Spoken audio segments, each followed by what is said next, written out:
आपका अपना दोस्त कक्षा 12 रसायन विज्ञान के कुछ महत्वपूर्ण क्वेश्चनों की सीरीज में आज लेसन नंबर 10 जिसका नाम है यहाँ पर हेलो एल्केन और हेलो एरीन। हेलो एल्केन और हेलो एरीन में से कुछ महत्वपूर्ण क्वेश्चनों की सीरीज जो आपके सामने आज लेके आया हूँ, जो सत्र 2022-23 के लिए बहुत इंपॉर्टेंट क्वेश्चन है। जिसमें पहला क्वेश्चन है हेलो एल्केन और हेलो एरीन में से कि 2 मेथिल प्रोपेनॉल 2 ब्रोमोब्यूटेन और 1 ब्रोमोब्यूटेन के क्वथनांकों को घटते हुए क्रम में जमाओ। तो उनमें घटता हुआ क्रम यदि देखा जाए तो सबसे ज़्यादा क्वथनांक यदि देखा जाए तो यहाँ पर होता है CH3 CH2 CH2 Br, यानी कि नॉर्मल ब्रोमोब्यूटेन जो है, या यहाँ पर ब्रोमोब्यूटेन जो है इसमें इसका 1 ब्रोमोब्यूटेन जो है उसका क्वथनांक सबसे ज़्यादा, 2 ब्रोमोब्यूटेन का क्वथनांक उससे कम, और सबसे कम यदि देखा जाए तो यहाँ पर टर्सरी जो ब्रोमोब्यूटेन है उसका यहाँ पर क्वथनांक सबसे कम होता है। दूसरा क्वेश्चन है कि निम्न को समझाइए। तो डार्जन अभिक्रिया और स्वार्ट अभिक्रिया यहाँ पर पूछ रखी है। तो डार्जन अभिक्रिया है वो क्या है, उससे पहले यहाँ पर ये देख लो कि इसका कारण क्या होता है कि श्रृंखलन बढ़ने से पृष्ठ क्षेत्रफल यहाँ पर कम हो जाता है, जिससे वांडर वाल बलों में यहाँ पर कमी आ जाती है, जिसके फलस्वरूप क्वथनांक भी यहाँ पर क्या हो जाता है, कम हो जाता है। डार्जन अभिक्रिया में देखो कि डार्जन अभिक्रिया किसे कहते हैं कि जब अल्कोहल की क्रिया पिरिडीन की उपस्थिति, यानी कि इसका फॉर्मूला होता है C5H5N, पिरिडीन की उपस्थिति में थायोनिल क्लोराइड के साथ में करवाने पर एल्किल क्लोराइड प्राप्त होता है। और अल्कोहल से एल्किल क्लोराइड को प्राप्त करने की उत्तम विधि यहाँ पर मानी जाती है, क्योंकि एल्किल क्लोराइड के साथ साथ यहाँ पर SO2 और HCl गैस ही यहाँ पर सह उत्पाद के रूप में प्राप्त होते हैं, जो अभिक्रिया के मिश्रण से यहाँ पर अपने आप दूर हो जाते हैं, और इसी अभिक्रिया को यहाँ पर डार्जन अभिक्रिया कहा जाता है। सिंपल सी याद रखो, तो किसी भी एल्कोहल को पिरिडीन की प्रेजेंटिटी में SOCl2 यानी कि थायोनिल क्लोराइड के साथ में अभिक्रिया करवाने पर एल्किल हेलाइड का निर्माण की अभिक्रिया को ही डार्जन अभिक्रिया कहा जाता है। जिसकी अभिक्रिया नीचे दे रखी है कि ROH एल्कोहल है उसको SOCl2 और पिरिडीन की प्रेजेंटिटी में क्रिया करवाने पर RCl और SO2 और HCl गैस का यहाँ पर निर्माण होता है। सेकंड क्वेश्चन अगला, स्वार्ट अभिक्रिया क्या है। तो स्वार्ट अभिक्रिया में यदि अपन याद करें कि किसी भी एल्किल हेलाइड को सिल्वर फ्लोराइड के साथ शुष्क एसीटोन की उपस्थिति में क्रिया करवाने पर एल्किल फ्लोराइड के निर्माण को स्वार्ट अभिक्रिया कहते हैं। इसको दूसरी लैंग्वेज में यहाँ पर देख लो कि इस अभिक्रिया का उपयोग केवल एल्किल फ्लोराइड के निर्माण हेतु यहाँ पर किया जाता है। जब एल्किल क्लोराइड या ब्रोमाइड की अभिक्रिया शुष्क एसीटोन की उपस्थिति में धात्विक फ्लोराइड जैसे सिल्वर फ्लोराइड और COF2 के साथ में करवाते हैं तो हेलोजन विनिमय के द्वारा एल्किल फ्लोराइड प्राप्त होता है, और इसी अभिक्रिया को यहाँ पर स्वार्ट अभिक्रिया कहा जाता है। इससे अगला क्वेश्चन है कि रेशमिक मिश्रण क्या है, या रेशमिक मिश्रण किसे कहते हैं। तो रेशमिक मिश्रण में देखो कि 2 प्रतिबिंब रूपों में समान अनुपात को रेशमिक मिश्रण कहा जाता है। रेशमिक मिश्रण का ध्रुवण गुणक का मान है वो हमेशा के लिए 0 होता है। रेशमिक मिश्रण को उसके नाम के आगे DL या ± लगाकर यहाँ पर प्रकट करते हैं, और यह मिश्रण प्रकाशिक समावयवता प्रकट नहीं करता है अथवा ध्रुवण घूर्णकता का मान है उसमें यहाँ पर 0 होता है। जिस आगे है SN1 अभिक्रिया। तो SN1 अभिक्रिया में उत्पाद के रूप में यहाँ पर रेशमिक मिश्रण है वो प्राप्त होता है। तो ये रेशमिक मिश्रण हो गया। उसके बाद में यदि अपन देखें तो यहाँ पर इसकी SN1 अभिक्रिया दे रखी है कि CH3 CH2H5 को के साथ में ब्रोमीन जुड़ा हुआ है, उसको जलीय NaOH के साथ में क्रिया करवाने पर यहाँ पर 50% है वो तो यहाँ पर फर्स्ट मिश्रण, और 50% धारण में और 50% प्रतिलोमन में यहाँ पर अपने को प्राप्त होता है। अर्थात दोनों का 50% चांस है, प्रतिशत यहाँ पर प्राप्त होता है। उसी मिश्रण को यहाँ पर रेशमिक मिश्रण कहा जाता है।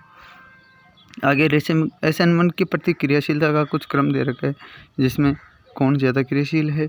तो यहाँ पर इनका क्रियाशीलता का क्रम यदि देखा जाए तो यहाँ पर सबसे ज़्यादा और सबसे कम सेकंड क्वेश्चन में है। तो SN1 अभिक्रिया के प्रति विभिन्न हेलाइडों की क्रियाशीलता का क्रम जो यदि ऊपर वाला दे रखा है उसमें सबसे पहला क्रम होगा C6H5 CH2 और X हेलोजन यदि जुड़ा हुआ है तो वो सबसे ज़्यादा क्रियाशील।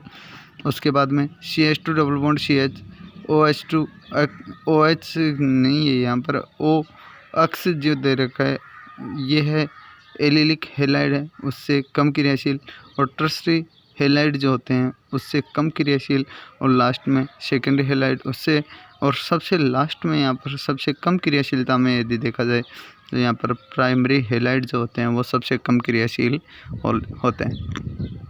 कहने का मतलब बेंजिलिक हैलाइड सबसे ज़्यादा, एलिलिक हैलाइड उससे कम, टर्शरी हैलाइड उससे कम, और सेकेंडरी हैलाइड उससे कम, और प्राइमरी हैलाइड सबसे कम क्रियाशील यहाँ पर होते हैं।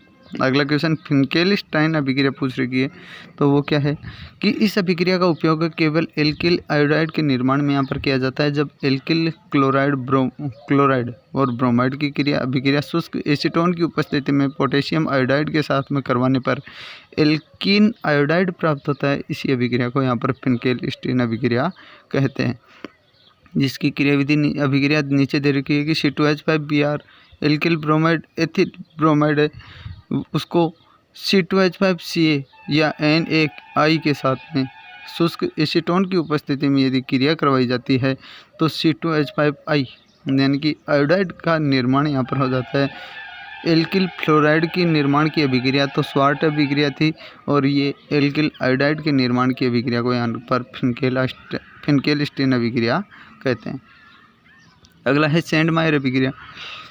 तो सेंडमायर में देखो कि बेंजीन डाइएजोनियम क्लोराइड की अभिक्रिया क्यूप्रस क्लोराइड CuCl या HCl के साथ में करवाने पर क्लोरोबेंजीन या ब्रोमोबेंजीन प्राप्त होता है, और इसी अभिक्रिया को यहाँ पर सेंडमायर अभिक्रिया कहा जाता है। अर्थात C6H5N2Cl है, उसको कॉपर क्लोराइड या HCl की उपस्थिति में क्रिया करवाने पर क्लोरोबेंजीन के निर्माण की अभिक्रिया को ही सेंडमायर अभिक्रिया कहा जाता है। आगे क्वेश्चनों की सीरीज में यहाँ पर उसी को दे रखा है सेकेंड रिएक्शन की जो बेंजीन के साथ में N2Cl है उसको कॉपर ब्रोमाइड के साथ में क्रिया करवाने पर या HBr की उपस्थिति में क्रिया करवाने पर यहाँ पर ब्रोमोबेंजीन का निर्माण की अभिक्रिया को यहाँ पर सेंडमायर अभिक्रिया कहा जाता है। थर्ड, एलिलिक हैलाइड तथा बेंजिलिक हैलाइड SN1 अभिक्रिया के प्रति यहाँ पर अधिक क्रियाशीलता प्रदर्शित करते हैं क्योंकि इसमें निर्मित कार्बोकेटाइन है अनुनाद के द्वारा स्थायित्व प्राप्त कर लेता है, और इसकी अनुनादी संरचनाएं है वो निम्न प्रकार की होती हैं, जिसमें पहली यहाँ पर एलिलिक कार्बोकेटाइन की अनुनादी संरचना ऊपर दे रखी है कि CH2 डबल बॉन्ड CH और single bond CH2 positive charge के रूप में है। उसकी अनुनादी संरचना में जो CH2 और CH के बीच में डबल बॉन्ड है वो यहाँ पर प्रतिस्थापित होकर यहाँ पर धनायन का अलग से निर्माण कर लेता है और अपनी संरचनाएं अंतः परिवर्तित करते रहते हैं, जिससे ये अनुनादी संरचनाएं बनती रहती है, जिसमें संरचना जो बन रही है CH2 पॉजिटिव चार्ज आगे वाले की बजाय यहाँ पर पहले वाले पर फर्स्ट कार्बन पे आ जाता है पॉजिटिव चार्ज, और डबल बॉन्ड सेकेंड और थर्ड कार्बन के बीच में यहाँ पर प्रतिस्थापित हो जाता है, जो वापस यहाँ पर रीअरेंजमेंट होने की कोशिश करता रहता है।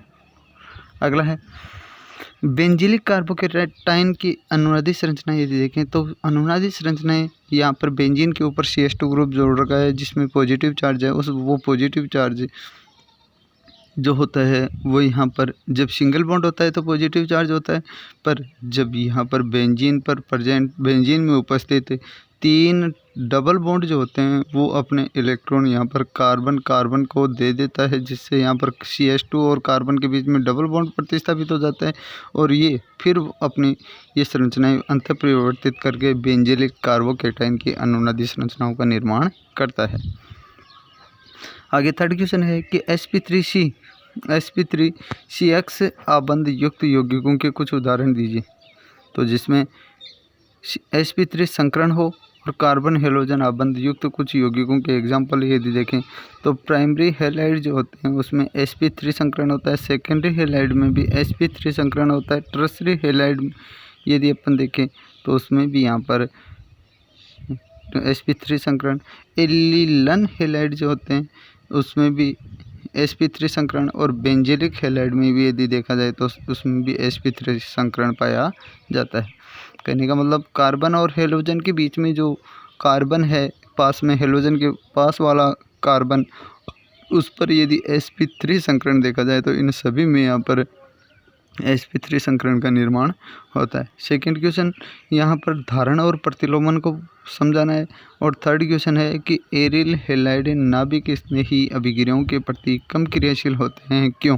तो इनका आंसर देखते हैं अपन यहाँ पर कि धारण क्या है कि किसी रासायनिक अभिक्रिया के दौरान यहाँ पर किरेल कार्बन जो भी होता है उस किरेल कार्बन में असममित केंद्र का त्रिविम विन्यास का यथावत बना रहना ही यहाँ पर क्या कहलाता है? धारण कहलाता है। किरेल कार्बन में यहाँ पर असममित केंद्र का त्रिविम विन्यास का यथावत बना रहना ही धारण कहलाता है। जैसे इसका एग्जाम्पल यहाँ पर दे रखा है कि CH3 CH2H5OH को HCl से क्रिया करवाने पर जब गर्म किया जाता है तो यहाँ पर OH ग्रुप प्रतिस्थापित हो जाता है और उसकी जगह क्लोरीन आ जाता है। यह धारण की क्रिया कहलाती है, यानी कि OH को प्रतिस्थापित करके क्लोरीन उसकी जगह ले लेता है, धारण की क्रिया कहलाता है। प्रतिलोमन में देखो कि किसी रासायनिक अभिक्रिया के दौरान किरेल कार्बन यानी कि असममित केंद्र का त्रिविम विन्यास का उलट जाना या बदल जाना प्रतिलोमन कहलाता है। अर्थात एक प्रकाशिक समावयवी का दूसरा समावयवी में बदलना है प्रतिलोमन या प्रतिपन्न कहलाता है। जिसे Sn2 अभिक्रिया के द्वारा यहाँ पर प्रतिलोमन उत्पाद प्राप्त होता है, जिसका एग्जाम्पल वही एग्जाम्पल दे रखा है कि CH3 CH2H5Cl जुड़ा हुआ है, उसको पोटेशियम हाइड्रोक्साइड के साथ में क्रिया करवाने पर क्लोरीन जो है वो उसका प्रतिलोमन हो जाता है, यानी कि क्लोरीन की जगह OH और CH3 के साथ में जो बंध जुड़ा हुआ था वो बंध यहाँ पर हाइड्रोजन की जगह प्रतिस्थापित हो जाता है और उसकी जगह CH में अलग बंध का यहाँ पर निर्माण हो जाता है। थर्ड क्वेश्चन एरिल हैलाइड वाला, तो वो देखो क्या है कि एरिल हैलाइड नाभिक स्नेही अभिक्रियाओं के प्रति यहाँ पर कम क्रियाशील होने से होते हैं, और क्योंकि एरिल हैलाइड में हेलोजन परमाणु के एकांकी इलेक्ट्रॉन युग्म अनुनाद में भाग लेने के कारण कार्बन हेलोजन आबंध में आंशिक द्विबंध के गुण आ जाने के कारण यहाँ पर बंध लंबाई है कम और बंध ऊर्जा है वो बढ़ जाती है। अतः इस बंध को तोड़ना आसान नहीं होता है। यह एरिल हैलाइड के अनुनादी संरचनाओं से यहाँ पर स्पष्ट हो रहा है, जिसमें इसके अनुनादी संरचनाओं हेलोजन पे यहाँ पर 3 लोन पेयर प्रेजेंट होते हैं। जब एक लोन पेयर कार्बन और हेलोजन के बीच में सिंगल बॉन्ड की जगह डबल बॉन्ड में कन्वर्ट हो जाता है, जिससे हेलोजन पर पॉजिटिव और कार्बन पर यहाँ पर नेगेटिव चार्ज आ जाता है, जिसकी अनुनादी संरचनाएं आपके सामने दे रखी हैं। इसका अन्य कारण यदि देखा जाए तो अन्य कारण है कि फेनिल धनायन का अस्थायित्व। हेलोजन परमाणु निकलने के बाद बना फेनिल धनायन है अनुनाद नहीं दर्शाने के कारण यहाँ पर क्या होता है? अस्थायी होता है। और उसमें प्रतिकर्षण प्रभाव भी यहाँ पर पाया जाता है। प्रतिकर्षण प्रभाव में दे रखा है कि इलेक्ट्रॉन धनी नाभिक स्नेही और इलेक्ट्रॉन धनी एरिल हैलाइड आंशिक रूप से एक दूसरे को यहाँ पर प्रतिकर्षित करते हैं, इसी कारण यहाँ पर ये संरचनाएं पाई जाती हैं।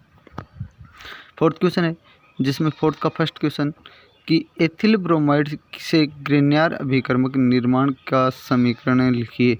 तो एथिल ब्रोमाइड से यहाँ पर किस प्रकार यहाँ पर प्राप्त किया जाता है, जिसमें C2H5Br को मैग्नीशियम के साथ में और शुष्क ईथर की उपस्थिति में यदि क्रिया करवाई जाए तो C2H5MgBr यानी कि ग्रेन्यार अभिकर्मक का यहाँ पर निर्माण होता है। सेकंड क्वेश्चन है कि क्लोरोबेंजीन से आप निम्न को किस प्रकार प्राप्त करोगे। तो एक तो फिनोल का निर्माण, डाइफेनिल का निर्माण और टोलुइन का निर्माण है वो किस प्रकार किया जाता है। तो क्लोरोबेंजीन को सोडियम हाइड्रोक्साइड NaOH के साथ में अभिक्रिया करवाने पर जो उच्च ताप और उच्च दाब पर अभिक्रिया होती है उसके द्वारा यहाँ पर फिनोल का निर्माण किया जा सकता है। दूसरा क्वेश्चन इसमें डाइफेनिल है, तो डाइफेनिल का निर्माण जो किया जाता है वो किस प्रकार किया जाता है कि जिसे फिटिंग अभिक्रिया के द्वारा भी अपन दर्शा सकते हैं। और टोलुइन का निर्माण अपन वुड्स फिटिंग अभिक्रिया के यहाँ द्वारा देखेंगे, जिसका निर्माण किया जाता है। डाइफेनिल में क्लोरोबेंजीन को सोडियम की उपस्थिति में शुष्क ईथर जब उत्प्रेरक के रूप में लिया जाता है तो बेंजीन वाले दो अणु आपस में जुड़ जाते हैं और दो सोडियम परमाणुओं के द्वारा दोनों क्लोरीन परमाणु जुड़कर यहाँ पर NaCl का निर्माण करते हैं, जिसे अपन डाइफेनिल कहते हैं, जिस अभिक्रिया का नाम है यहाँ पर फिटिंग अभिक्रिया। टोलुइन का निर्माण यदि करना हो तो क्लोरोबेंजीन को सोडियम और क्लोरीन के साथ में यहाँ पर क्रिया करवाने पर यहाँ पर टोलुइन का निर्माण यानी कि बेंजीन वाले के साथ में यहाँ पर ये CN नहीं है, मेथिल क्लोराइड और क्लोरोबेंजीन को सोडियम की उपस्थिति में क्रिया करवाने पर, शुष्क ईथर की उपस्थिति में क्रिया करवाने पर मिथिल बेंजीन या टोलुइन का निर्माण होता है, जिसे वुड्स फिटिंग अभिक्रिया कहा जाता है। इसका थर्ड क्वेश्चन जो ये है यौगिक, उनको SN2 अभिक्रिया के प्रति यहाँ पर क्रियाशीलता का इनमें क्रम बताना है। तो SN2 अभिक्रिया में एल्किल हैलाइड CH3X है, वो सबसे ज़्यादा क्रियाशील। CH3 CH2 CH2 CH2X यानी कि प्राइमरी हैलाइड है, उससे कम। सेकेंडरी हैलाइड उससे कम क्रियाशील, और टर्शरी हैलाइड उससे कम क्रियाशील यहाँ पर माना जाता है। यानी कि सबसे ज़्यादा क्रियाशील यदि देखा जाए तो मेथिल हैलाइड, प्राइमरी हैलाइड उससे कम, सेकेंडरी हैलाइड उससे कम, और टर्शरी हैलाइड उससे कम यहाँ पर क्रियाशील होता है। पांचवा क्वेश्चन है SN1 अभिक्रिया के दौरान प्राप्त मध्यवर्ती की संरचना बनाइए। दूसरा, निम्न के समीकरण भी यहाँ पर देने हैं, जो ऊपर भी अपन ने देखे, जैसे वुड्स अभिक्रिया देख ली, हुंस-डीकर अभिक्रिया भी देख ली, फ्रीडेल क्राफ्ट अभिक्रिया अपन दोबारा देखेंगे यहाँ पर। तो SN1 अभिक्रिया जो है उसके दौरान प्राप्त मध्यवर्ती की संरचना है वो क्या है। SN1 अभिक्रिया में मध्यवर्ती के रूप में समतलीय त्रिकोणीय कार्बोकेटाइन प्राप्त होता है यहाँ पर, जिसकी संरचना CH3 C positive charge CH3 और CH3 यहाँ पर प्राप्त होता है। वुड्स फिटिंग अभिक्रिया अभी अपन ने जस्ट ऊपर देखी थी, दोबारा देख लेते हैं अपने यहाँ पर, जिसका निर्माण यदि अपन देखें तो किस प्रकार यहाँ पर होता है कि एथिल क्लोराइड को सोडियम और एथिल क्लोराइड दूसरा, जिसको दोनों को सोडियम की प्रेजेंटिटी में शुष्क ईथर की उपस्थिति में क्रिया करवाने पर यहाँ पर डाई एथिल का निर्माण की क्रिया जो होती है वही वुड्स फिटिंग अभिक्रिया। फिटिंग अभिक्रिया में, वुड्स फिटिंग अभिक्रिया में तो यहाँ पर अपन ने मेथिल बेंजीन का निर्माण किया था यहाँ पर, बल्कि इसमें डाईफेनिल का निर्माण अपन ने जस्ट ऊपर किया था। हुंस-डीकर अभिक्रिया में यदि देखें तो सिल्वर एसीटेट को ब्रोमीन और CCl4 की उपस्थिति में अभिक्रिया करवाने पर RBr यानी कि एल्किल ब्रोमाइड और कार्बन डाइऑक्साइड और AgBr का जब निर्माण होता है तो उसी अभिक्रिया को हुंस-डीकर अभिक्रिया कहा जाता है। अगला है फ्रीडेल क्राफ्ट अभिक्रिया। दो प्रकार की फ्रीडेल क्राफ्ट अभिक्रियाओं को समझाओ तो एक तो है एल्किलीकरण और दूसरा है एसिटिलीकरण।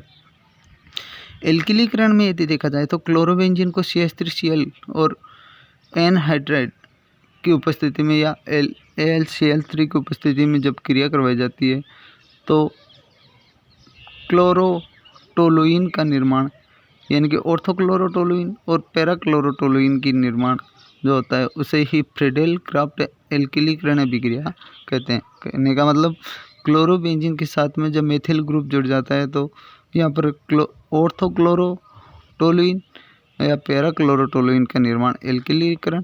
और एसिटिलीकरण में यदि देखा जाए तो CH3COCl एसिटिल क्लोराइड के साथ में यहाँ पर क्रिया करवाने पर यहाँ पर जो अभिक्रिया होती है जिसमें क्लोरोएसीटोन, ऑर्थोक्लोरोएसीटोन और पैराक्लोरोएसीटोन का यहाँ पर निर्माण की अभिक्रिया को एसिटिलीकरण अभिक्रिया कहते हैं। अगला थर्ड है कि एनिलीन से आयोडोबेंजीन का निर्माण है वो किस प्रकार होता है। तो एनिलीन का फॉर्मूला होता है कि बेंजीन अवले के साथ में यहाँ पर NH2 ग्रुप और उसको NaNO2 और HCl के साथ में जब क्रिया करवाई जाती है 0 से 5 डिग्री सेंटीग्रेड ताप पर तो N2Cl यानी कि बेंजील डाई एजोनियम क्लोराइड का निर्माण होता है और उसको पोटेशियम आयोडाइड के साथ में क्रिया करवाने पर आयोडोबेंजीन का निर्माण होता है। अर्थात एनिलीन को NaNO2 और HCl के साथ में क्रिया करवाने पर बेंजीन डाइएजोनियम क्लोराइड और उसको पोटेशियम आयोडाइड के साथ में क्रिया करवाने पर आयोडोबेंजीन का निर्माण होता है। थर्ड क्वेश्चन है कि SN1 अभिक्रिया की क्रियाविधि को समझाइए और तृतीयक ब्यूटिल क्लोराइड एवं जलीय KOH के मध्य अभिक्रिया की क्रियाविधि को भी यहाँ पर समझाना है। तो तृतीयक ब्यूटिल क्लोराइड और जलीय KOH के मध्य यहाँ पर SN1 अभिक्रिया की क्रियाविधि है वो निम्न प्रकार से अपने यहाँ पर आसानी से दे सकते हैं, जिसमें जलीय KOH का आयनीकरण यदि किया जाता है तो यहाँ पर आक्रमणकारी नाभिक यहाँ पर इसमें क्रिया करता है और प्रथम पद में कार्बोकेटाइन का यहाँ पर निर्माण होता है। जब कार्बोकेटाइन का निर्माण होता है तो वो स्लो वेग में यहाँ पर धीरे वेग निर्धारक पद धीरे धीरे होता है, जिसमें निष्कासित नाभिक स्नेही है वो क्लोरीन बाहर निकल जाता है और तीनों मेथिल ग्रुप आपस में जुड़े हुए होते हैं और कार्बन पर पॉजिटिव चार्ज आ जाता है। सेकंड पद में उस पर जो भी नाभिक स्नेही OH होता है वो उस पर अटैक करता है। अटैक करने पर यह फास्ट अभिक्रिया होती है, जिससे तीनों मेथिल ग्रुप के साथ में जो कार्बन जुड़ा हुआ होता है उसके साथ में OH आसानी से जुड़ जाता है, और आसानी से जुड़ने पर उसमें 50% धारण की और 50% प्रतिलोमन की यहाँ पर क्रियाविधि होती है। जो 50% धारण की क्रियाविधि यानी कि धारण कर लेता है, जिसमें मध्यवर्ती उत्पाद यहाँ पर रेशमिक मिश्रण के रूप में प्राप्त होता है। उसी में सेकंड क्वेश्चन यदि देखा जाए तो सेकंड क्वेश्चन है इसी का कि जो भी बेंजिल क्लोराइड SN1 के प्रति यहाँ पर क्लोरोबेंजीन से अधिक क्रियाशील होते हैं, समझाइए क्यों, और इन अभिक्रियाओं को पूर्ण करना है। जिसमें मेथिल क्लोराइड को AgCN से क्रिया करवाने पर कौन से उत्पाद प्राप्त होंगे, और मेथिल क्लोराइड को KNO2 के साथ में क्रिया करवाने पर कौन से उत्पादों का निर्माण होता है। सेकंड क्वेश्चन में देखो कि बेंजिल क्लोराइड SN1 अभिक्रिया के दौरान यहाँ पर बेंजिल कार्बोकेटाइन यहाँ पर निर्माण करता है, जो अनुनाद के द्वारा स्थायित्व को यहाँ पर प्राप्त कर लेता है। जबकि क्लोरोबेंजीन में यहाँ पर कार्बन तथा क्लोरीन परमाणु के मध्य अनुनाद के कारण यहाँ पर द्विबंध के गुण आ जाने के कारण और बंध लंबाई कम और बंध ऊर्जा बढ़ जाती है। अतः इसमें कार्बन और क्लोरीन बंध को यहाँ पर तोड़ना आसान नहीं होता है। अर्थात बेंजिलिक कार्बोकेटाइन की अनुनादी संरचना प्रश्न संख्या 2 में ऊपर दे रखी थी, जिसकी अनुनादी संरचना अपन आसानी से देख सकते हैं और उसको समझा सकते हैं। जिसमें क्लोरोबेंजीन की अनुनादी और बेंजिलिक कार्बोकेटाइन दोनों की अनुनादी संरचना क्वेश्चन संख्या 2 और 3 में यहाँ पर दे रखी थी। अब इनमें अभिक्रिया पूछी थी कि मेथिल क्लोराइड को AgCN KGCN नहीं बल्कि AgCN के साथ में क्रिया करवाने पर AgCl और CH3NC आइसोसाइनाइड का यहाँ पर निर्माण होता है, और CH3Cl को यदि KNO2 के साथ में यदि क्रिया करवाई जाए तो मेथिल नाइट्राइट का यहाँ पर निर्माण होता है। अगला 7वां क्वेश्चन है कि SN2 अभिक्रिया की क्रियाविधि को समझाइए और मेथिल क्लोराइड की जलीय KOH के साथ में अभिक्रिया की क्रियाविधि को भी समझाइए। उसके अलावा क्वेश्चन दे रखा है सेकंड कि हेलो एल्केन की KCN के साथ में अभिक्रिया करवाने पर एल्किल साइनाइड, जबकि AgCN के साथ में क्रिया करवाने पर एल्किल आइसोसाइनाइड का निर्माण होता है, समझाइए। थर्ड क्वेश्चन अभिक्रिया पूर्ण कीजिए और अभिक्रियाओं का नाम दीजिए। तो यहाँ पर यह अभिक्रियाएँ हैं किस प्रकार होती हैं उनके बारे में अपन बात करेंगे। जिसमें पहला है एथिल क्लोराइड है, उसको सोडियम आयोडाइड के साथ में, ये 4 क्रिया हैं उनकी अभिक्रिया कंप्लीट करनी है अपने को। जिसमें फर्स्ट क्वेश्चन का आंसर देखो कि मेथिल क्लोराइड व जलीय KOH के मध्य SN2 प्रकार की क्रियाविधि यहाँ पर संपन्न होती है। इसकी क्रियाविधि एक पद में यहाँ पर संपन्न होती है और मध्यवर्ती के रूप में यहाँ पर पंच संयोजी संक्रमण अवस्था का निर्माण होता है। जिसमें ये मेथिल क्लोराइड को न्यूक्लियोफिलिक के साथ में क्रिया करवाने पर SN2 क्रियाविधि जो होती है उसमें एक संक्रमण अवस्था जो अत्यधिक अस्थायी अवस्था होती है उसका निर्माण होता है। पीछे से न्यूक्लियोफिलिक अटैक करता है और वो न्यूक्लियोफिलिक जब अटैक करता है तो जो संक्रमणकारी होता है वो बाहर निकल जाता है और यहाँ पर क्लोरीन बाहर निकल कर एक मुख्य उत्पाद का निर्माण करता है। KCN और AgCN में अपन ने देखा था कि उसके साथ में कौन कौन से उत्पाद बनते हैं, तो उनके बारे में देखो। तो KCN एक आयनिक यौगिक होने के कारण CN है साइनाइड का निर्माण करता है या देता है, जब अतः एल्किल हैलाइड पर कार्बन परमाणु के द्वारा यहाँ पर आक्रमण किया जाता है, उसके फलस्वरूप एल्किल साइनाइड यहाँ पर प्राप्त होता है। इसका शॉर्ट में आंसर यदि अपन देना चाहें तो KCN आयनिक यौगिक होने के कारण एल्किल साइनाइड का निर्माण करता है, बल्कि AgCN जो होता है वो एक सह संयोजी यौगिक होने के कारण यहाँ पर एल्किल आइसोसाइनाइड का निर्माण करता है।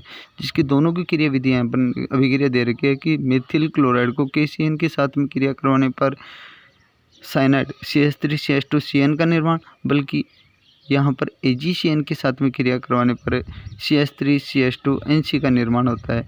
यही अपना कारण है, जिसका मुख्य कारण यही होगा। शॉर्ट में आंसर देने के लिए यहाँ पर यही लिखे हैं इसमें कि KCN एक आयनिक यौगिक होने के कारण साइनाइड का निर्माण करता है, बल्कि AgCN सह संयोजक यौगिक होने के कारण यहाँ पर आइसोसाइनाइड का निर्माण करता है।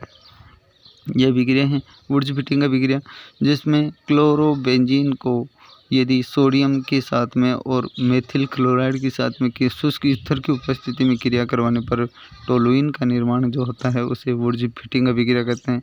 सेकेंड में यह फर्स्ट में फिनकेलिस्टीन अभिक्रिया तो ऊपर दे रखी है कि CH3CH2Cl को सोडियम आयोडाइड के साथ में यानी कि मेथिल आयोडाइड का निर्माण या एथिल आयोडाइड का निर्माण की जो अभिक्रिया है उसे फिनकेलिस्टीन अभिक्रिया कहते हैं। फ्लोराइड का निर्माण है वो स्वार्ज अभिक्रिया में देखा था। तो वुड्स फिटिंग अभिक्रिया में यहाँ पर टोलुइन का निर्माण होता है। और अगला, जब क्लोरोबेंजीन को मेथिल क्लोराइड के साथ में और निर्जल AlCl3 की उपस्थिति में क्रिया करवाई जाती है तो ऑर्थोक्लोरोबेंटोलुइन और पैराक्लोरोटोलुइन के निर्माण यहाँ पर होता है। ये अभिक्रियाएँ हैं। अगला है फ्रीडेल क्राफ्ट अभिक्रिया कहलाती है वो। इसके बाद में एनिलीन को NaNO2 और HCl की उपस्थिति में क्रिया करवाने पर डाईएजोनियम क्लोराइड का निर्माण और उसको कॉपर चूर्ण या HCl की उपस्थिति में अभिक्रिया करवाने पर क्लोरोबेंजीन का निर्माण की अभिक्रिया को अपन गाटरमान अभिक्रिया कहते हैं। अगला 8वां क्वेश्चन है कि बीटा विलोपन को उदाहरण सही समझाइए और क्षेत्रजेव नियम को भी उदाहरण सही समझाइए। दूसरा क्वेश्चन SN1 और SN2 अभिक्रिया में अंतर। और तीसरा है यहाँ पर निम्न अभिक्रियाओं को पूर्ण करो। तो ये भी अभिक्रिया यहाँ पर देखेंगे जिसमें पेरोक्साइड की उपस्थिति में। पहला है कि CH3CH2Cl को एल्कोहलिक KOH के साथ में अभिक्रिया करवाने पर क्या बनेगा। और सेकंड है CH3CH डबल बॉन्ड CH2 को HBr और पेरोक्साइड की उपस्थिति में अभिक्रिया करवाने पर किसका निर्माण होता है। तो पहला क्वेश्चन बीटा विलोपन को देखो कि यदि एल्कोहलिक KOH की अभिक्रिया एल्किल हैलाइड से यदि करवाते हैं तो अल्फा कार्बन से हेलोजन परमाणु तथा बीटा कार्बन से हाइड्रोजन परमाणु का यहाँ पर विलोपन होता है। अतः इसको बीटा विलोपन अभिक्रिया कहते हैं। इस संपूर्ण अभिक्रिया के दौरान हाइड्रोजन हैलाइड अणु का निकलना होता है। अतः इसे विहाइड्रोहेलोजनीकरण अभिक्रिया भी कहा जाता है। इसी अभिक्रिया में हाइड्रोजन हैलाइड अणु का विलोपन होकर एल्किन का निर्माण होता है। कहने का मतलब RCH2CH2Cl जो है उसमें क्लोरीन के साथ में जुड़ा हुआ कार्बन है अल्फा कार्बन और सेकंड कार्बन है उसे बीटा कार्बन कहते हैं, जिसको एल्कोहलिक KOH के साथ में क्रिया करवाने पर दोनों से बीटा कार्बन से हाइड्रोजन और अल्फा कार्बन से यदि देखा जाए तो क्लोरीन का निष्कासन के फलस्वरूप HCl और RCH डबल बॉन्ड CH2 का निर्माण होता है। उसी अभिक्रिया को यहाँ पर अपन क्या कहते हैं, बीटा विलोपन अभिक्रिया कहते हैं। विलोपन अभिक्रिया में इनकी क्रियाशीलता का क्रम यदि देखा जाए तो हेलोजन परमाणु निश्चित हो तो यहाँ पर टर्शरी हैलाइड वो सबसे ज़्यादा क्रियाशील, सेकेंडरी उससे कम क्रियाशील और प्राइमरी एल्किल हैलाइड है सबसे कम क्रियाशील होता है। आगे इसमें सेजेब का नियम दे रखा है कि यदि एल्किल हैलाइड की अभिक्रिया एल्कोहलिक KOH के साथ में करवाते हैं तो दो प्रकार के एल्किन बनने की यहाँ पर संभावना हो तो वह एल्किन अधिक मात्रा में बनेगी जो अधिक प्रतिस्थायी समूह है युक्त होती है, उसे ही सेजेब का नियम यहाँ पर कहते हैं। जैसे प्रोमोब्यूटेन जो है उसको एल्कोहलिक KOH के साथ में क्रिया करवाने पर एक तो 1-ब्यूटीन जो कम मात्रा में प्राप्त होती है और एक है सेकेंड ब्यूटीन यानी कि सेकेंडरी ब्यूटीन जो अधिक मात्रा में यहाँ पर प्राप्त होती है, जिसे सेजेब का नियम कहते हैं कि अर्थात किसी भी एल्किल हैलाइड को यदि एल्कोहल KOH की प्रेजेंटिटी में अभिक्रिया करवाते हैं तो 1-ब्यूटीन और 2-ब्यूटीन जिनमें 1-ब्यूटीन की मात्रा कम और 2-ब्यूटीन की मात्रा है अधिक होती है। अगला क्वेश्चन जिसमें यहाँ पर यह अभिक्रिया इसकी दे रखी है जो देख सकते हो आप कि यहाँ पर कोई भी ब्रोमोपेंटेन है या पेंटेन की कार्बन की श्रृंखला 5 और उसमें 2-ब्रोमो मेथिल ब्यूटेन जो है उसको एल्कोहलिक KOH के साथ में क्रिया करवाने पर यहाँ पर दो प्रकार के उत्पाद यहाँ पर प्राप्त हो रहे हैं, जिसमें 2-मेथिल 2-ब्यूटीन है मुख्य उत्पाद और 2-मेथिल 1-ब्यूटीन है वो लघु उत्पाद के रूप में यहाँ पर प्राप्त होती है। आगे है SN1 अभिक्रिया। तो SN1 अभिक्रिया में यहाँ पर देखो कि इस अभिक्रिया की कोटि 1 होती है। इसमें मध्यवर्ती के रूप में कार्बोकेटाइन बनता है और इसकी क्रियाविधि है वो 2 पदों में यहाँ पर संपन्न होती है। यहाँ उत्पाद के रूप में रेशमिक मिश्रण भी प्राप्त होता है। और 5वां है कि हैलाइडों की क्रियाशीलता में यदि देखा जाए तो SN1 अभिक्रिया में टर्शरी हैलाइड सबसे ज़्यादा क्रियाशील, सेकेंडरी उससे कम और प्राइमरी हैलाइड है वह सबसे कम क्रियाशील होता है। SN2 अभिक्रिया में यदि SN1 और SN2 में यहाँ पर अंतर दे रखे हैं, जिसमें SN1 के ऊपर देख लिए SN2 में देखो यहाँ पर कि SN2 अभिक्रिया की कोटि है वो 2 होती है। इसमें मध्यवर्ती के रूप में संक्रमण अवस्था का निर्माण होता है। इस अभिक्रिया में यह अभिक्रिया जो होती है वो एक ही पद में यहाँ पर संपन्न होती है और यहाँ पर प्रतिलोमन उत्पाद भी प्राप्त होता है। जिसमें हेलाइडों की क्रियाशीलता का क्रम देखें तो SN1 अभिक्रिया के जस्ट विपरीत होता है, जिसमें प्राइमरी हेलाइड सबसे ज़्यादा क्रियाशील, सेकेंडरी उससे कम क्रियाशील और टर्सरी सबसे कम क्रियाशील होते हैं। अगला विलोपन अभिक्रिया दे रखी है। विलोपन अभिक्रिया में एथिल क्लोराइड को एल्कोहलिक KOH के साथ में क्रिया करवाने पर अल्फा कार्बन से क्लोरीन और बीटा कार्बन से हाइड्रोजन का विलोपन होने के फलस्वरूप यहाँ पर एथीन का निर्माण होता है। 1 ब्रोमोप्रोपेन जो है, इसमें ब्रोमीन नहीं जोड़ रखी है, उसको HBr के साथ में यहाँ पर क्रिया करवाने पर एंटी मार्कोनिकोव के नियम के अनुसार यहाँ पर 1 ब्रोमोप्रोपेन का निर्माण होता है। यानी कि एथीन क्या प्रोपीन 1 प्रोपीन है उसको HBr और प्रोक्साइड की उपस्थिति में क्रिया करवाने पर एंटी मार्कोनिकोव नियम के अनुसार यहाँ पर 1 ब्रोमोप्रोपेन का निर्माण होता है।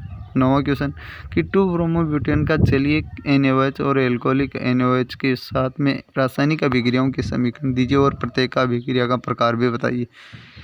तो यहाँ पर सेकंड क्वेश्चन है कि निम्न अभिक्रियाओं की क्रियाविधि दीजिए और अभिक्रियाओं का प्रकार भी बताना है। तो इन अभिक्रियाओं में यहाँ पर देखो CH3CX को जलीय KOH के साथ में क्रिया करवाने पर CH3COH का निर्माण होता है। कौन सी अभिक्रिया होगी? पहले तो पहला क्वेश्चन का आंसर ये दे रखा है कि 2 ब्रोमोब्यूटेन को जलीय NaOH और KOH के साथ में यहाँ पर क्रिया करवाने पर किसका निर्माण हो रहा है? तो जलीय KOH के साथ में क्रिया करवाने पर यहाँ पर एल्कोहल का निर्माण होता है और उसी में सेकंड जो है उसमें CH3X को जलीय KOH के साथ में क्रिया करवाने पर फिर यहाँ पर एल्कोहल का निर्माण यानी कि मेथिल एल्कोहल का निर्माण, यहाँ पर मेथेनॉल का निर्माण दे रखा है। थर्ड निम्न रासायनिक अभिक्रियाओं को पूर्ण कीजिए। तो इन अभिक्रियाओं को पूर्ण करते हुए अपने को देखना है कि यह अभिक्रिया किस प्रकार यहाँ पर होती है। जिसमें अभिक्रिया देख लो कि C2H5Br को NO2 के साथ में ईथर की उपस्थिति में क्रिया करवाने पर और C6H5Cl को सांद्र HNO3 और H2SO4 के साथ में क्रिया करवाने पर किस प्रकार उत्पादों का निर्माण होता है। जिसमें 2 ब्रोमोब्यूटेन को जलीय NaOH के साथ में क्रिया करवाने पर 2 ब्यूटेनॉल का निर्माण और NaBr का निर्माण होता है, जो नाभिक स्नेही प्रतिस्थापन यहाँ पर अभिक्रिया कहलाती है। दूसरा यहाँ पर इसकी की ये एक विलोपन अभिक्रिया है, जिसमें 2 ब्रोमोब्यूटेन को एल्कोहलिक NaOH के साथ में क्रिया करवाने पर यहाँ पर ब्रोमीन और एक कार्बन से यहाँ पर हाइड्रोजन जब विलुप्त हो जाता है CH2 से तो HBr का निष्कासन और ये विलोपन अभिक्रिया कहलाती है। बाकी की कुछ क्वेश्चनों के आंसर ऊपर भी दे रखे हैं, जो प्रश्न संख्या 6 और 7 का जो आंसर होगा वही होगा। इसमें कुछ अभिक्रियाएं C2H5Br है उसको सोडियम और C2H5Br को सोडियम की उपस्थिति में यानी कि ये वुड्स अभिक्रिया का एग्जाम्पल अपन ने देखा ही था। ईथर के साथ में करवाने पर यहाँ पर डाइफेनिल डाइएथिल का निर्माण यहाँ पर हो सकता है, जिसे वुड्स अभिक्रिया कहते हैं। C6H5Cl को सांद्र HNO3 या H2CO3 के साथ में क्रिया करवाने पर 1 क्लोरो 2 नाइट्रो बेंजीन का निर्माण या अर्थात ऑर्थोक्लोरो या पैरा क्लोरो नाइट्रो का निर्माण और ऑर्थोक्लोरो नाइट्रो का यहाँ पर निर्माण होता है। 10वां क्वेश्चन निम्न एल्किल हैलाइड से निम्न को कैसे प्राप्त करोगे। तो ये इनका निर्माण है वो किस प्रकार यहाँ पर होता है। जिसमें अभिक्रिया नीचे दे रखी है। एल्किल आइसोसाइनाइड का निर्माण है वो किस प्रकार यहाँ पर होता है। जिसमें देखो कि एल्किल हैलाइड को AgCN के साथ में क्रिया करवाने पर एल्किल आइसोसाइनाइड का निर्माण और Ag अक्ष का निर्माण। एल्किल हैलाइड को KCN के साथ में क्रिया करवाने पर एल्किल साइनाइड का निर्माण RNC का निर्माण और इसमें आइसोसाइनाइड में तो RNC का निर्माण होता है। ये अभिक्रिया यहाँ पर RCN होगा। फर्स्ट अभिक्रिया में एल्किल हैलाइड को AgCN के साथ में क्रिया करवाने पर RCN का निर्माण यहाँ पर हो रहा है। नाइट्रो एल्केन में यदि देखें तो एल्किल हैलाइड को AgNO2 के साथ में क्रिया करवाने पर RNO2 के साथ में यहाँ पर AgX का निर्माण होता है। फोर्थ एल्किल नाइट्राइट का निर्माण तो R अक्ष को KNO2 के साथ में क्रिया करवाने पर RONO का निर्माण यानी कि नाइट्राइट का निर्माण हो जाता है। एल्किल हैलाइड को सोडियम और R अक्ष के साथ में क्रिया करवाने पर यहाँ पर एल्केन का यहाँ पर निर्माण होता है, जिसे वुड्स अभिक्रिया कहते हैं। 6वां है एल्कोहल का निर्माण तो R अक्ष को या एल्किल हैलाइड को KOH के साथ में या NaOH के साथ में क्रिया करवाने पर एल्कोहल का निर्माण होता है। यहाँ पर नाभिक स्नेही प्रतिस्थापन अभिक्रिया भी कहते हैं। सातवां, एल्कीन का निर्माण किस प्रकार होता है? एल्किल हैलाइड को एल्कोहलिक NaOH के साथ में क्रिया करवाने पर एल्किल का निर्माण यहाँ पर होता है। और आठवां है ग्रिग्नार्ड अभिकर्मक। तो ग्रिग्नार्ड अभिकर्मक में एल्किल ब्रोमाइड को मैग्नीशियम से के साथ में क्रिया करवाने पर यहाँ पर RMgBr का निर्माण होता है, जिसे ग्रिग्नार्ड अभिकर्मक कहा जाता है। आगे 11वां क्वेश्चन है कि इस अभिक्रिया में क और ख क्या होंगे? क क्या होगा, इनको समझाना है। दूसरा, इन अभिक्रियाओं को पूर्ण करना है। तो पूर्ण करने के फलस्वरूप यानी कि इन अभिक्रियाओं को नीचे आप देख सकते हो, नीचे इसके आंसर दे रखे हैं सभी अभिक्रियाओं को कंप्लीट करवाने पर। तो प्रक्रम फर्स्ट में फर्स्ट का क्वेश्चन का आंसर देखो कि प्रक्रम फर्स्ट का नाम है प्रतिलोमन, जबकि यहाँ पर क्योंकि यहाँ पर असममित यहाँ पर कार्बन परमाणुओं का त्रिविम विन्यास है वो उलट जाता है और यह SN2 अभिक्रिया में यहाँ पर पाया जाता है।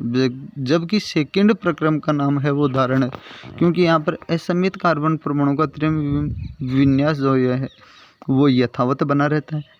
और प्रक्रम थर्ड का नाम है वो रेसिमिक मिश्रण होता है, क्योंकि यहाँ पर 50% धारण और 50% प्रतिलोमन यहाँ पर अभिक्रिया होती है। इसी कारण एक समावयवी समतल ध्रुवित प्रकाश को दूसरे से विपरीत दिशा में यहाँ पर गुणित कर देता है। सेकेंड में जो अभिक्रियाएं दे रखी हैं उनके उत्पादों के नाम यहाँ पर लिखने हैं। तो फर्स्ट में CH3OH को HCl के साथ में और जिंक क्लोराइड की उपस्थिति में क्रिया करवाने पर यहाँ पर CH3Cl मेथिल क्लोराइड का निर्माण, और उसको मैग्नीशियम और शुष्क ईथर की उपस्थिति में क्रिया करवाने पर यहाँ पर CH3MgBr का यहाँ पर निर्माण होता है। उसको जल के साथ में क्रिया करवाने पर मेथेन और MgBrOH का यहाँ पर अलग निर्माण हो जाता है। सेकेंड कि CH3CH और डबल बॉन्ड CH2 को ब्रोमीन के साथ में क्रिया करवाने पर प्राइमरी ब्रोमो प्रोपेन या 1 ब्रोमो प्रोपेन और उसको जलीय KOH के साथ में क्रिया करवाने पर प्रोपेनॉल का यहाँ पर निर्माण होता है। तीसरा, H3CH2CH2CH2Br को एल्कोहलिक KOH के साथ में क्रिया करवाने पर यहाँ पर जल यानी कि विलोपन अभिक्रिया जिसमें एल्किन का निर्माण होता है, उसको HBr के साथ में क्रिया करवाने पर 2 ब्रोमो ब्यूटेन का यहाँ पर निर्माण हो जाता है। जो अभिक्रिया आप आसानी से कर भी सकते हो, कोई ज़्यादा हार्ड नहीं है यहाँ पर। आगे यदि अपन देखें तो आगे की सीरीज में आज की क्लास में यहाँ पर ये बहुत ही महत्वपूर्ण क्वेश्चनों की सीरीज जो समाप्त हो रही है, जिसमें लास्ट अभिक्रिया में आपको एक बार दोबारा बता दूँ कि इन अभिक्रियाओं को कंप्लीट ही करना है। जो जैसे 7वां एग्जाम्पल में आपको दोबारा बताऊं कि CH3CH2CH डबल बॉन्ड CH2 को HBr के साथ में क्रिया करवाने पर यहाँ पर एक हाइड्रोजन उसके साथ में ऐड हो जाता है और एक ब्रोमीन से बीटा कार्बन पर यहाँ पर चला जाता है, जिससे CH3CH2CH पर यहाँ पर ब्रोमीन होगा और लास्ट में CH3 हो जाएगा। उसको एल्कोहलिक KOH के साथ में क्रिया करवाने पर वापस यहाँ पर कार्बन सेकंड और थर्ड कार्बन में से यहाँ पर एक ब्रोमीन और सेकंड कार्बन में से एक यहाँ पर हाइड्रोजन विलोपित होकर यहाँ पर CH3CH डबल बॉन्ड CH और CH3 यानी कि एल्किन का निर्माण कर लेता है। लास्ट अभिक्रिया है कि एल्कोहल है उसको PCl3 के साथ में क्रिया करवाने पर एक क्लोरीन उसके साथ में जुड़ जाता है, अर्थात CH3CH2Cl का निर्माण, और उसको सिल्वर फ्लोराइड के साथ में क्रिया करवाने पर CH3CH2F एल्किल फ्लोराइड का निर्माण होता है, जिसे अपन स्वार्ट अभिक्रिया भी यहाँ पर कहते हैं। यदि क्वेश्चनों की सीरीज आपको अच्छी लगे तो वीडियो को ज़्यादा से ज़्यादा शेयर करना ना भूलें और चैनल को सब्सक्राइब अवश्य करें। ये क्वेश्चनों की सीरीज बहुत ही इम्पोर्टेंट है सत्र 2022-23 के लिए, इसलिए वीडियो को कंटिन्यू देखते रहें। बहुत ही इम्पोर्टेंट क्वेश्चनों की सीरीज़ के लिए चैनल को सब्सक्राइब करके बेल आइकन अवश्य प्रेस कर लें, जिससे आने वाले हर वीडियो का नोटिफिकेशन आप तक मिलता रहे। जय हिंद, जय भारती, जय मां शारदे।